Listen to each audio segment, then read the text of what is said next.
Bonjour, bienvenue dans cette vidéo. Aujourd'hui, je vous parle des étiquettes que nous mettons aux enfants.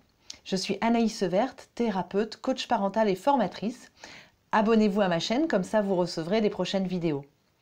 Alors, je vais vous expliquer aujourd'hui pourquoi c'est important d'arrêter de mettre des étiquettes à nos enfants.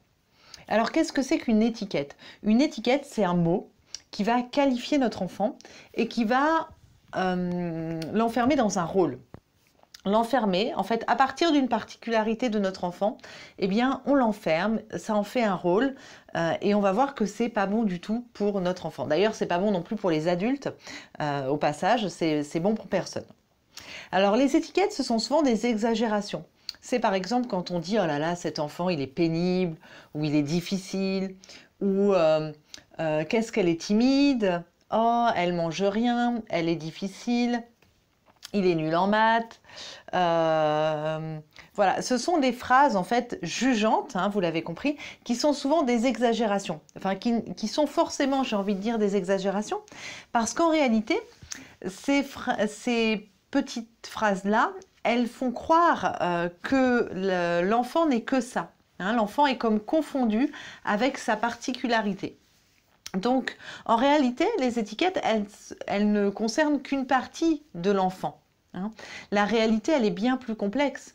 En réalité, un enfant, et comme toute personne d'ailleurs, est constitué de plein de particularités. D'accord ? Un enfant n'est pas que agité. Okay ? Il peut être agité, sensible, coopérant, bon en maths, avoir plein de copains. Voilà, en fait, on est des sortes comment dire, on a de multiples facettes, pardon. On a de multiples facettes, nous sommes des êtres complexes et c'est valable pour les enfants. Alors pourquoi c'est si mauvais, pourquoi c'est si toxique d'utiliser les étiquettes? Eh bien, ça fait croire à l'enfant qu'en fait, il n'est que ça. Hein. Or, nos mots créent la réalité. Il faut savoir que nos mots, nos paroles sont créatrices, nos paroles créent la réalité. Et donc, à force de répéter quelque chose, par exemple, ah là là, qu'est-ce qu'il est difficile, eh bien, on risque de voir vraiment s'accentuer le comportement que nous réprouvons, dont nous ne voulons pas finalement. Donc on crée l'effet inverse. Hein. Généralement, quand on met une étiquette, c'est parce qu'on n'est pas content de quelque chose, d'une facette de l'enfant. Et ben, en parlant, on risque de le renforcer. Ça a un pouvoir renforçateur, les étiquettes. Voilà pourquoi c'est pas bon du tout. Alors en plus, plus grave encore, ben, les étiquettes négatives du type maladroit, insolent, bête, idiot, etc., eh bien, c'est blessant. C'est blessant, c'est humiliant, c'est dévalorisant. Et donc, évidemment, quand l'enfant reçoit ces paroles-là, à votre avis, comment se sent-il? Ben, il ne se sent pas bien. Okay, il se sent mauvais, il se sent, sa confiance diminue, son estime de soi aussi, il est triste, il est en colère, etc. Bon, donc c'est vraiment pas ce que nous voulons en tant qu'adultes. Voilà, donc les étiquettes voilà, confondent l'enfant et une facette de lui. Elles sont, quand elles sont négatives, elles sont humiliantes, elles sont blessantes. Alors on pourrait croire que les étiquettes positives, du coup, sont chouettes. Hein, dire d'un enfant qu'il est sage, qu'il est doué, qu'il est courageux, c'est bien. Sauf que ça peut avoir aussi un effet négatif qui est que ça peut mettre la pression à l'enfant.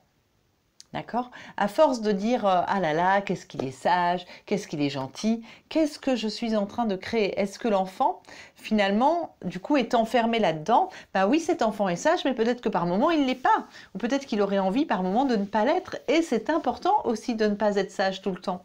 Donc, vous voyez, les étiquettes positives, elles peuvent aussi enfermer l'enfant dans son comportement, dans sa facette. Or, bah oui, l'enfant sage, l'enfant doué a aussi d'autres facettes, n'a pas envie qu'on le confonde avec cette particularité-là. Voilà. Alors, retenez bien que l'enfant, il est en pleine construction et il réagit vraiment à partir des paroles que l'on a sur lui.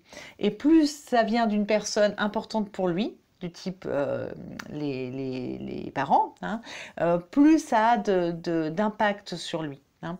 Donc l'estime de soi, elle peut vraiment être altérée et les comportements de l'enfant peuvent vraiment être dépendants des mots que nous utilisons pour en parler. Donc ça, c'est vraiment important. Donc à la place des étiquettes, qu'est-ce qu'on peut faire? On peut simplement parler du comportement. J'ai apprécié que tu restes assis pendant toute la durée du film. Plutôt que de dire oh, qu'est-ce que tu es sage, qu'est-ce que tu as été sage, on peut dire voilà, j'ai apprécié que tu restes assis. En plus, ça donne à l'enfant l'information sur les comportements qui sont attendus de lui, que nous apprécions. Ça lui donne l'information.